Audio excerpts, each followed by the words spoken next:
just a recap from the previous one. Like technically the two previous one, because the previous one was a story scenario.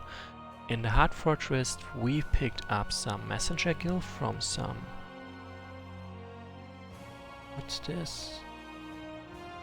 Oh right, from some other village or town or something. Dalbloom, Elena or something, a very enthusiastic girl, which is also which admires the Lady of Light, aka Linnea, very much. And yeah, and we defeated a couple of trolls, a couple of bandits, but nothing serious. Then in Unrest and Realfan we arrived at the capital, Realfan, of the Grave, and were almost arrested for, well, being a linear. And we find for a linear 1 month has been passed since she destroyed the queen at Jack's Hive and left Markesha behind. But in truth, she has been gone for barely a year, or almost a year. Basically, she just didn't teleport a location, but also in time, into the future in a way. So, and while she was gone, some fairy with rose-colored hair has led a faction of elves to ally with the Chaos Empire, which is why she was almost arrested. So, and now she's getting sent out with a Militia and a new Necromancer to replace Markesha, to support the elf faction that is still allied with the Grave. And the rose-colored stuff is important because, well, Elenia has rose-colored hair. So that's why she was confused with that one. And so we left for the Eastern Marches with a renewed and clear purpose. Purpose? Surprisingly enough, Derwin and some of the other hunters from the Hard Forest agreed to participate in our expedition. Elena offered their help as well, providing us with a safe route to follow, incidentally crossing through her village. We proceeded as swiftly as we could, hoping for an uneventful journey. Given the nature of our mission, expending our energy before reaching the elves could prove disastrous later on. Scenario 4 and Episode 2, Shifting Allegiances. It's really been a long trip. Are we there yet? No, but we should reach Dalbloom in the middle of the night if we keep our pace and don't stop to rest. If you only knew how to use the Ruby's power to its full extent, we could have avoided all this. Right, but you can't possibly know about the Ruby of Fire. Who are you? I'm sorry for lying to you. I really like you, but I needed you to come here. Ooh, an imposter! No, I simply needed to disguise myself as the helpless human girl, so I'd be allowed to travel with you and guide you to this place. Boom. The Lady of Light. It is an honor to meet you. What do you want from us? We just want your stuff, or to be more specific, the gem decorating its top. The Ruby of Fire. You'd already tried this once and didn't succeed. What makes you think this time will be any different? Actually, I presume you speak of someone else? My lady, we are wasting precious time here. Let us purge the Northlands of this blight. The power of the Ruby of Fire is too great and too evil for it to fall into wrong hands. You fiends shall not obtain it as long as I live.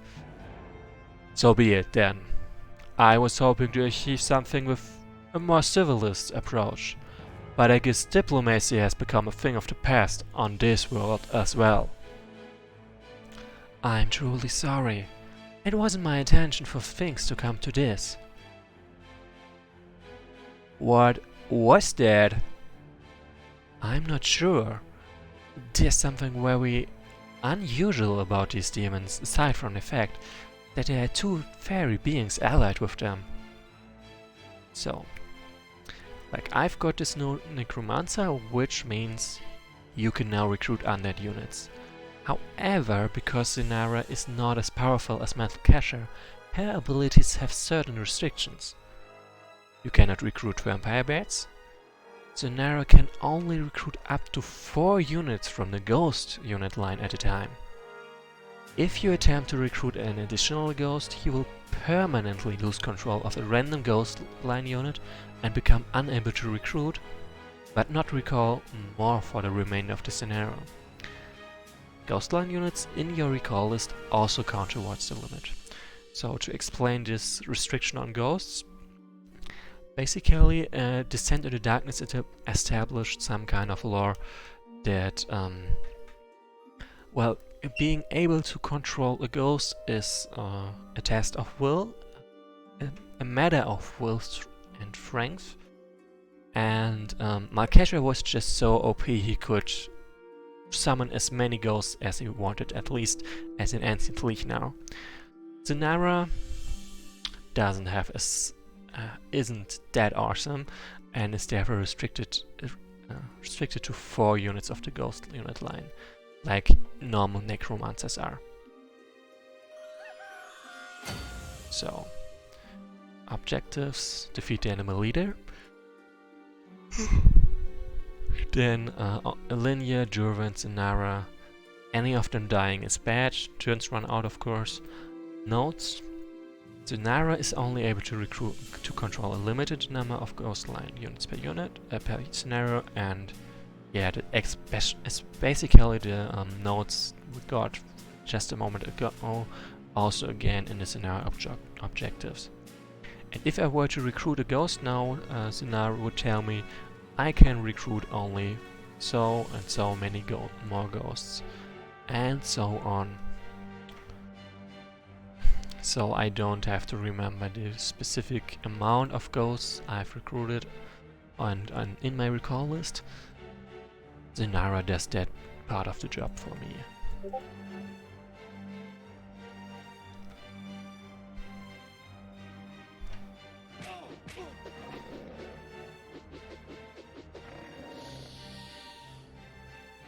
Did you all hear that? That's the sound of bad news. Jackstill creatures are approaching. Oh. Right. Something I did not point out. Aileron is a very special demon. He's level 4 and is an errant executor. Only the mightiest of demons are allowed to serve Uria as their greatest vassals and governors of the various peoples of Inferno. After the fall of the Chaos Emperor, rumors of the presence of these figures of legend on Uria abound and instill great fear among the ill-equipped armies of the Northern lands. So basically Uria had these errant executors usually only in Inferno, because that's where they were needed. But now that the Chaos Emperor has fallen, she has seen it fit to send them to Urdia as well. Because now we've got her attention. And now she's taking us actually serious. Ouch. In my face. Oh, alright, I should remove those lines. Oh, they've arrived. Curse Uria! They have found us! This doesn't actually sound like they allied, so we'll have to wait and see. Maybe there is some surprise to be found yet. So, and I'm of course moving to that to that keep over there. Also do note that Aileron has pretty much no resources at all. So he's weak. So weak, honestly. He's just not a threat ever. First of all, I'm gonna recruit a quick one, not because I actually want to use it in battle, but because I want to take those villages over there. And if I recruited one, I would have no guarantee that it's quick, but if I recall it, I can of course check the traits and in advance.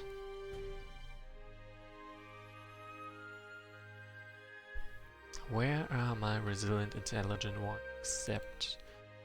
oh, there's one. Perfect.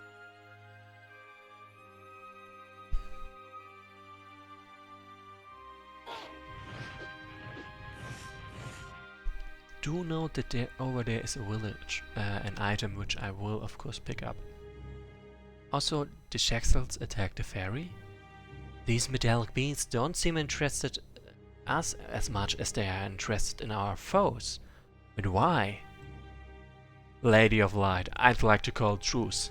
These creatures are our enemies too, and we don't really want to get involved in the slaughter. Why shouldn't my side accede? Don't you all work for Uria? We don't! We're struggling against her! My lady, those demons cannot be trusted. They must be staging a trap, posing as enemies of Uria. My lady?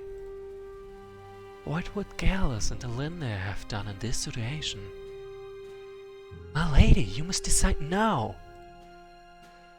Let us cooperate with these strange demons and repel the Shaxels' incursion before they infest the countryside. We'll decide what to do about them later. This is ridiculous!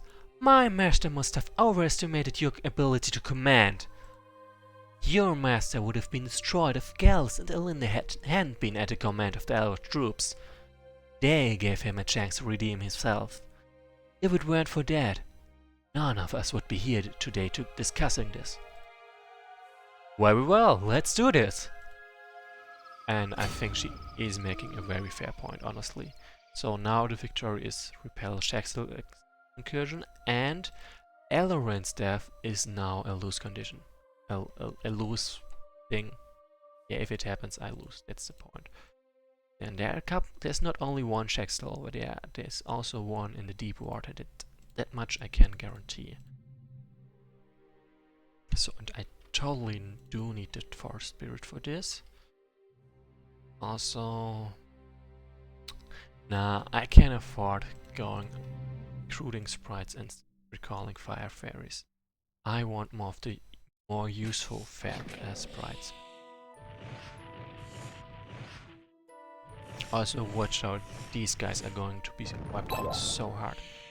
And hi Chekhov's cannon, and thanks for the raid. Also, welcome to all 4 people who joined.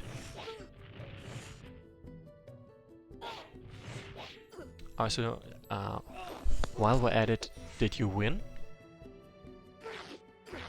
Like, if I remember correctly, you always stream player versus player, so I think it's a valid question.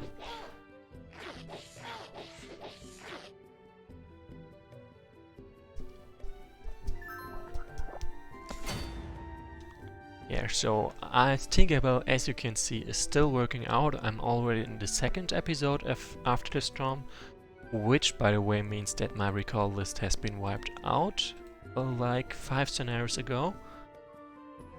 And yeah, I already know that Tinkerbell meter will work for this part of the campaign, because that's where I basically started playing Tinkerbell meter the last time I played this campaign. And in that case, congrats for winning. I think you're playing not just player with player, but ladder even.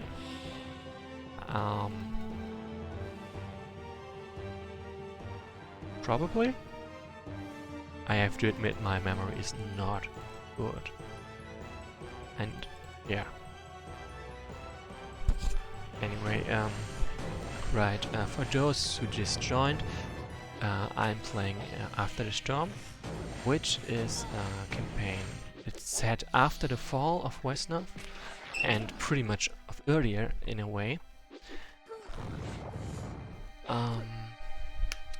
And right now the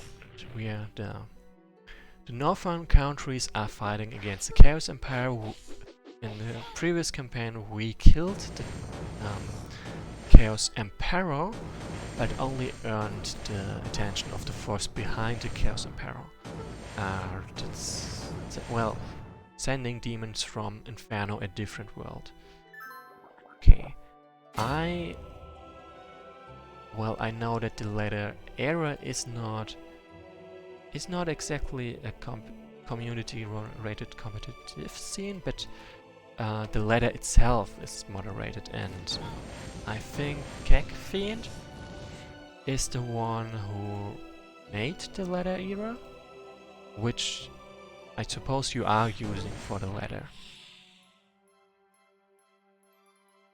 And if you say that you're not good what I'm supposed to say, because I'm even worse at multiplayer, which is kinda also why I stick to single player.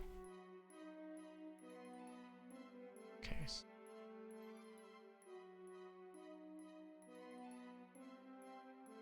Right.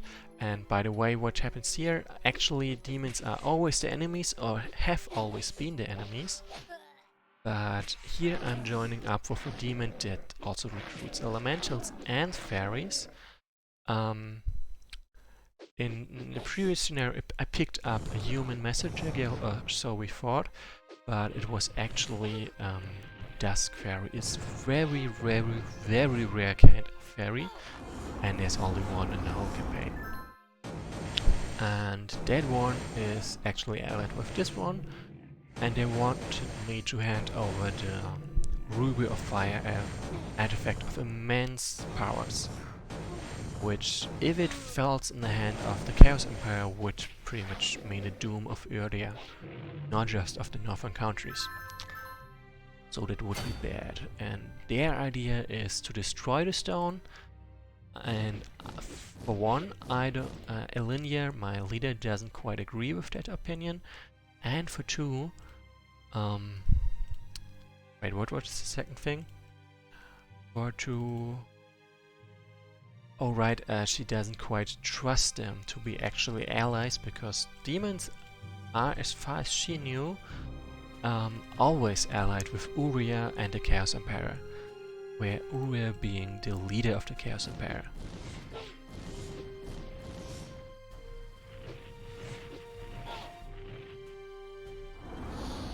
Ouch. Nasties. Right, and I allied with those demons, because those Jackstals who are definitely on the side of the Chaos Empire appeared, and for one attack them, and for two of course also attack me. And it's also pretty convincing that they are not on the same side when they're attacking each other. Yeah, it also means that I kinda have to save that one now. Preferably soon.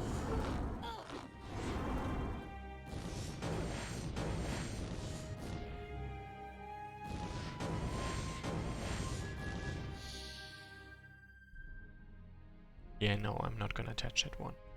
I'm gonna send one more fairy over there. Also forget this one, keep taking more villages. And then do not seek the confrontation with them while it's night, because my fairies are, of course, all of them lawful. That means, well, during the night they do not deal quite as much damage as I need them to deal. So, and to wipe out this kind of army, I needed a lot of damage, and I needed soon. But the night is almost over, so that should work out. And so here, Chekhov's cannon just pointed out that for someone who doesn't delve out of the default area, there are plenty of units that they do not recognize. Which just makes sense, because any unit I've got from a default area I'm just not recruiting. Trapper should be the only one you can recognize, and the Dark Sorcerers, I guess. Like, I've got also the Footpad and basically the Outlaws, a Ghost, and a couple of Skeletons as well, but I'm just not using them. This is a Sprite, a Fairy, can advance to the Fire Fairy and to the Dryad, which has stronger range attack and normal resistances, or to the Forest Spirit, which has balanced melee and ranged, and everything is magical, has a sort of healing ability on forests and insane resistances against mundane damage. Of course, the idea is it's sort of not of this realm, and well, because it's not here, it can't be hit by the mundane kind of damage. Right, this is an own faction, the Shaxtals. In a different language, it means the Invincibles.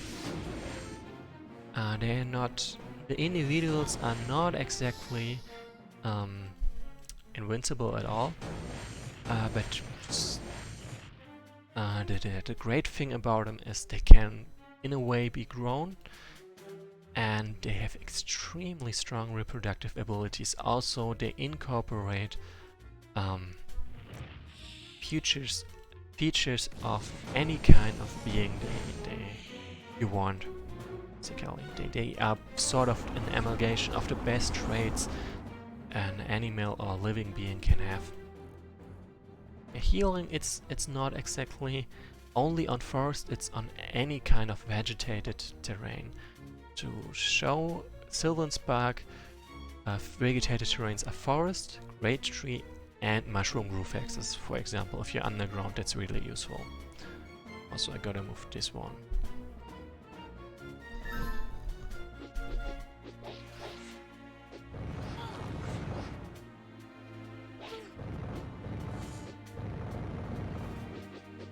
So right, and you might not be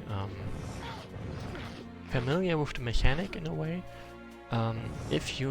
Because you're mostly playing multiplayer, if you move a unit next to an enemy leader, all the units of that side which are next to, which are close enough, will attack the unit that's next to that said enemy leader, basically to instantly protect them or something.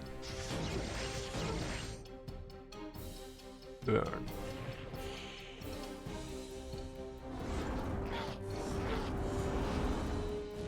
Burn. Nice. Ouch. That hurt. That did indeed hurt, and I don't see this one really surviving. Like, the problem with sprites and fairies and in general is, of course, they're not exactly tanky. At all. Ever. Just no.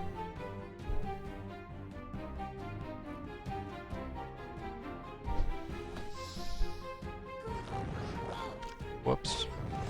Oh, this is a mistake I can actually not accept.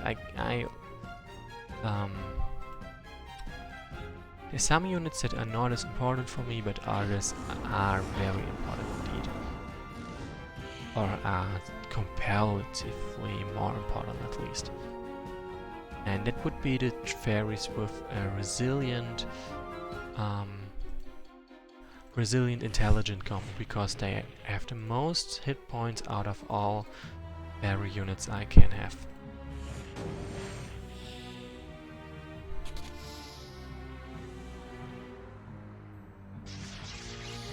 Boom. Okay, that should work, and let's not forget this one. Oh, damn it, I forgot. Another fairy, this one over there. But I think it should probably be fine enough. Right, and the great thing about fairies is, of course, they've got a lot of magic damage, and it is also a lot of damage.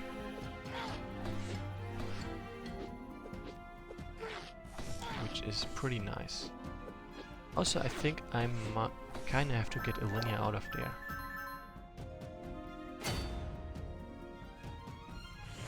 Or at least onto a village, maybe? I can't reach a village right now. Come on. First of all, destroy this one.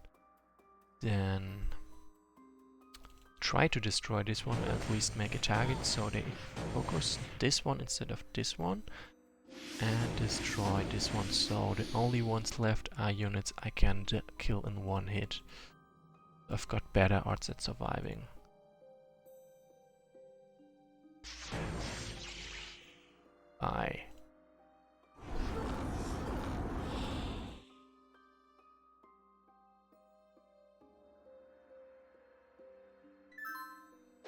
But in a way, moving a linear there was a mistake to begin with. As you can see, I fall to darkness, and I've been defeated. And yeah, as I said, I moved myself there into a bad situation, which is not a good idea. So let's not do that. Let's play it a bit smarter. Like, this is still sort of risky, but might work. I'm not exactly sure though.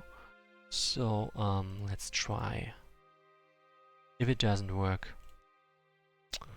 then I just have to try something different.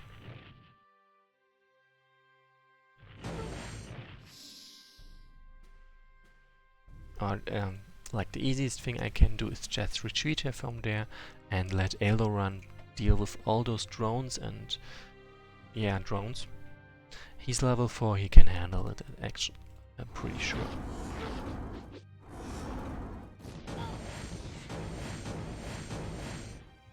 Oh. Sort of unlucky, but not too terrible.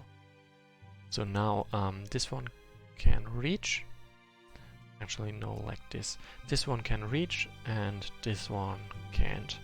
So I'm sort of safe there.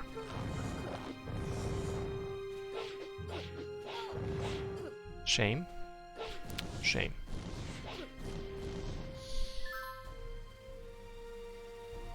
Okay, yeah, now they not as many can even get there. Or at least I have also a better way out if they did. Safe enough. Die.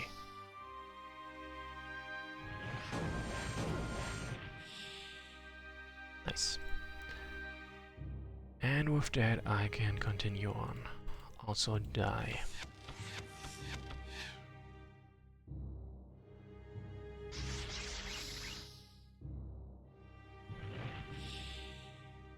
Burn them all.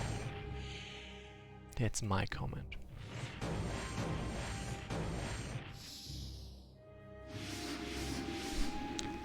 Yeah, that was not optimal. I should have actually just slowed this one instead of going for the kill. It would have been safer in a lot of ways.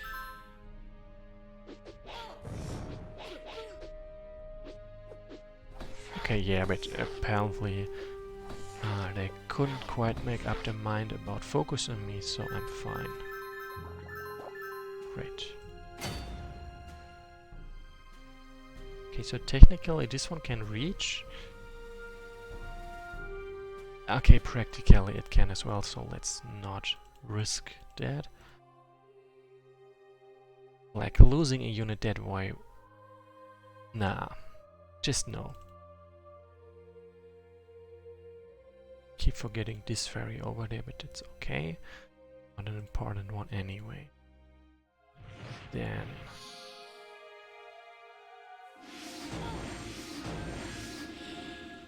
so... okay. So I'm almost dead, but no one is around to attack me, so that's fine. Ooh, but that was actually a gamble which I did not need to take. I could have played it safe and I would absolutely have finished before turns run out.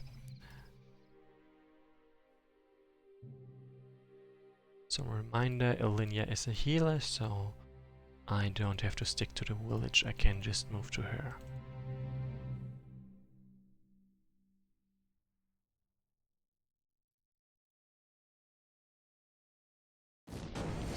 Now the first task is coming, so the next time anything happens, it's gonna be... no, in 2 turns it's gonna be daytime again, so that's great. Okay, and that war drone, it's lucky, does not move to attack. That's useful. Okay. More villages, please. Also, let's get moving to end this fight.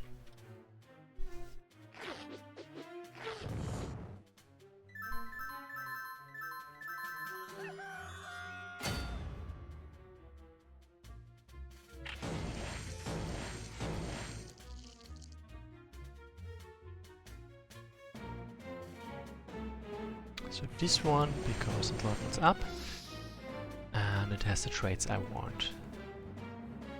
So it's great, actually. I don't care. Brilliant, intelligent is all the rage.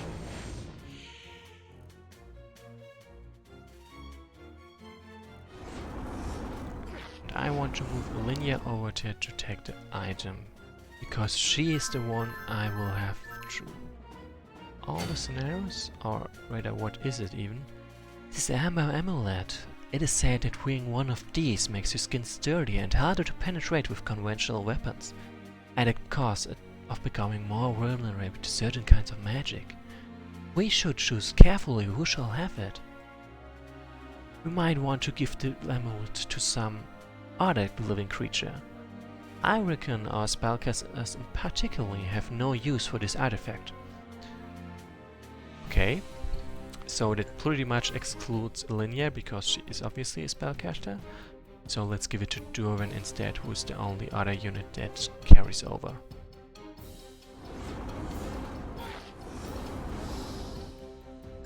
Good job. So what I should probably point out, none of my fairies can attack this one, at least not reasonably. Do you want this unit to pick up this item? Yes, I do. This amulet increases the various resistances to physical damage, blade, impact and pierce by 15% and decreases the arcane resistance by 10%. Yeah, I can live with that. Yeah, that looks kinda balanced actually. So why can I not attack with my fire fairies? This one can deal up to 55 damage, which is more max hit points any of my units have, except yeah. So I'd rather not. Like even my dark sorceress would suffer from this. I can go for the melee though, but then I'll be wiped out of hit points anyway.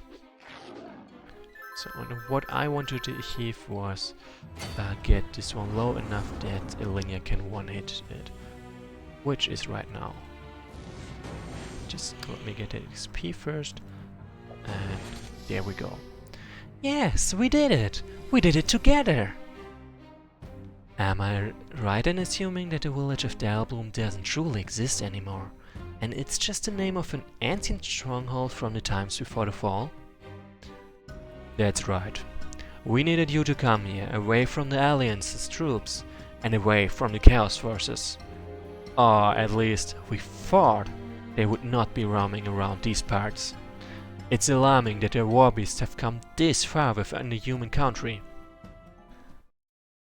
May I know why you believe acquiring the Ruby of Fire will do good to your cause, whatever it is? My lady, Elrond is one of the few demon lords who refuse to heed Uria's call to war against the good peoples of Erdir. He came to me seeking support for his mission. Our intention was to contact you and destroy that artifact you hold. According to what Anya heard, you set foot in the Calorie stronghold once and confronted the Iron Council. You well by now that the ruby isn't a mere piece of magic surely, but you may still be unaware of the full extent of its power. Long ago, a group of human sorcerers created it and killed Erdir's gatekeeper, the creature that was charged with the task of guarding the entrance to Inferno. That disaster and the unexplained disappearance of Inferno's very own gatekeeper on the other side eventually brought this world to Uria's attention. The many gatekeepers recreated from the ancient guardian of secrets, Uria's sister. They were assigned to different locations to protect him from external interference, preventing any from entering or leaving Inferno. Uria has figured this out, and she wants the Ruby of Fate to create a path to allow her to enter and invade a world, much like yours, called a fear. We do not know yet what her motives are. There may be something there which she could use against the few remaining gods who may oppose her. To that end, she's using Erde to test her forces and breed a massive army of biomechanical creatures for use against those who will defend Ephyr. By the way, Jaxels are biomechanical. Although some of us think the right being could use the power of the Ruby to destroy or incapacitate Uria, nobody wants to run the risk and unwittingly deliver the artifact to her by failing in such a suicidal mission. Hence, we want to destroy it. We really need your help. The Ruby of Fire. This staff, originally owned by my master, the great sorceress Neon. It belongs to me. I have sacrificed much, keeping it away from those who could threaten the future of the peoples of Erdir. Surely we can thwart Uria's plans in a different way. We aren't the only group that has stood against her rule, but we are one of the few to survive to this day. We have seen her real power, and only the wielder of the Union could possibly stand a chance against her. If only that power hadn't fallen into her hands, following a short incursion into her territory. What do you mean? She cannot use that power, right? Not yet. What she expects to find on Ephyr may be another artifact that could enable her to wield the Union. I'm not convinced destroying the Ruby is the solution. What if there's an equivalent somewhere else on Erdir, or on another world? That's a risk we'll have to take. As things stand right now, Uria is more likely to obtain the Ruby than any other alternative in order to accelerate her plans. Fair point. The elves. The people whom I swore to protect ages ago need me at this very moment. Let me use the power of the Ruby once more. And we'll make sure she will never be... And then we'll make sure it will never be used again. My lord, we won't be able to convince her to otherwise. Your tenacity has not gone unnoticed, Lady of Light. Uria knows you are a formidable enemy, albeit notably foolish at times.